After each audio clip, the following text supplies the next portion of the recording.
But you see, we doing live conversations with the audience, Yeah. we are not always on 100%. We have a toothache. One time I was on television and my contact lens on one eye was inside out. Oh, I'm, I'm going, but we couldn't stop the live cameras. Yeah. So I dealt with it. Right. And I've had headaches and my feet hurt and awful shoes. And of course we're wearing these spiky shoes. And and you're not on 100% all the time. And I mean, it's just like any kind of, if you bowl one day or you play tennis or whatever, you think one day you have a good day and the next day you don't. And it's like that. And you can't let it bring you down if you have a bad. That's where we come in. It will not bring you down. Mhm. It will not, because you pick yourself up, dust yourself off, and you start all over again. And you have to have that kind of an attitude. Otherwise, you'll say, oh my God, I am hopeless. I'm horrible. I'm never going to make it. It's not. No. Everything in my life, I believe, is a test for what I have to do next. And sometimes I get 100. Sometimes I get 60. Not too good. And I am the worst. I remember finishing up a Sally Jesse Raphael show, and the executive producer said, "You were really great today." And I said, "Really? I think my timing was off." Yeah. Now I felt it. She did not. She watched from the control room. She didn't see what was going on. I felt it. And for me, timing as a performer, and this is a performance art. Let's face it. It's a performance art, and it's because it's live and it's not on video. You're going to stumble and you're going to sweat and you're going to mumble and you're going to stutter and you're going to do these things, and the audience will love you all the more for that, because they will think of you as real.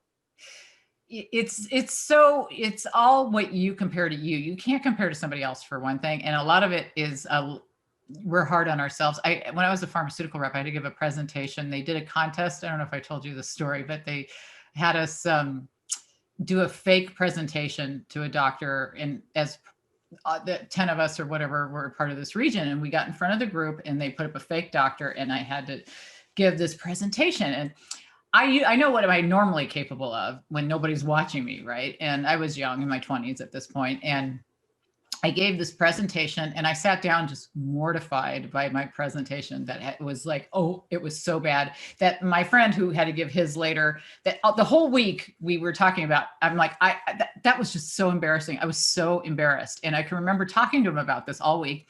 He goes, "You were fine. What are you talking about? It was great." It was, to him, it was perfect, And so I made it all week just complaining about that was how bad it was, because I was really worried, because at the end of the week, they were going to list in order who won the best presentations all the way. And then I guess the last 3 people they didn't mention. And, so I'm thinking, oh, please just make it in the top 7, just at least if you're 7th, you're listed, And they went 7 and they listed. I'm like, oh, I didn't make that. And anyway, they got to top, and I won the stupid thing. Okay. Oh my God. And it was the worst I felt I'd ever done in my life. That guy just gave me nothing but, the rest of the week yelling at me about, I had to listen to that for a week, that this is the worst presentation. He was like teasing me. Right.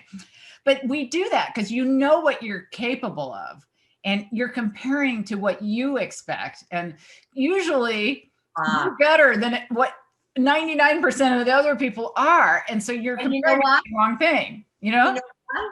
Because you know your topic.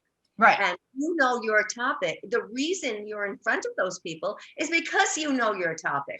And the reason they're listening to you is because they want to gain the knowledge that you have that they don't. But I think that's why that was probably the most mortifying to me at the time, was you're in your peers who know what you know. And you're comparing yourself, talking to your peers of what you're supposed to know. And I think that that's probably, for me, the most intimidating. If you're delivering to an audience who knows as much as you do, that's the hardest. What's your hardest audience?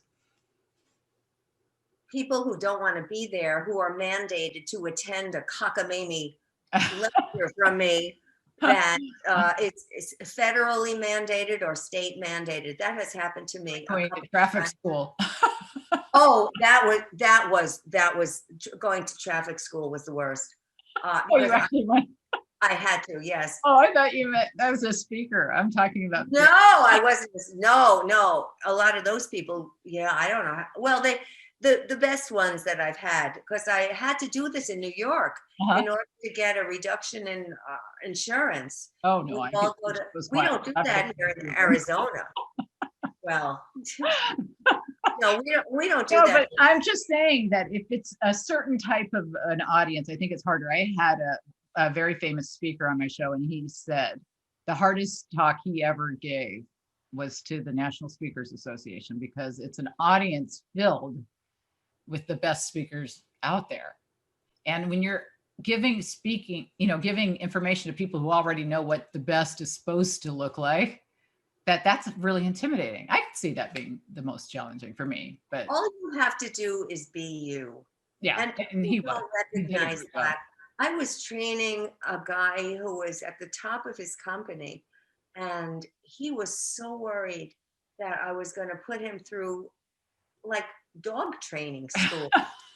He thought he would have to jump through hoops when he said this word and that word and lift his arm up I said, what? And he had this preconceived notion of what I was going to expect. I said, not at all. I had to do like relaxation exercises for him first.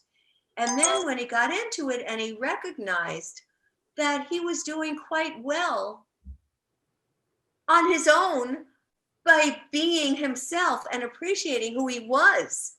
That's all he needed to really, you have to get over that hurdle. You can't imitate somebody else. I actually went to a Toastmasters in not too far from us many years back. And I just, because everybody says, Toastmasters is a thing, to get to learn to be a speaker and all that.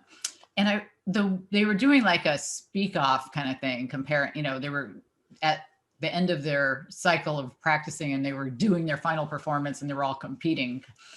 And the first one, she came out with this big boa and she threw it over her neck. And she's doing this really flamboyant, like female Liberace-ish kind of thing, And I'm thinking, nope, I'm not doing it that way. You know what I mean? It just isn't me. So do you think that some of these events where they teach you to speak and just push you to, because you're seeing other people do, that's her style. It worked fine for her. It was a little weird for me, but hey, whatever works, right? You have to know what your interest is, what your goal is, who your audience will be in advance. And that's why I have my audience analysis sheet that I created. You have to know fully well what you're about to face. And even then, you're going to be surprised.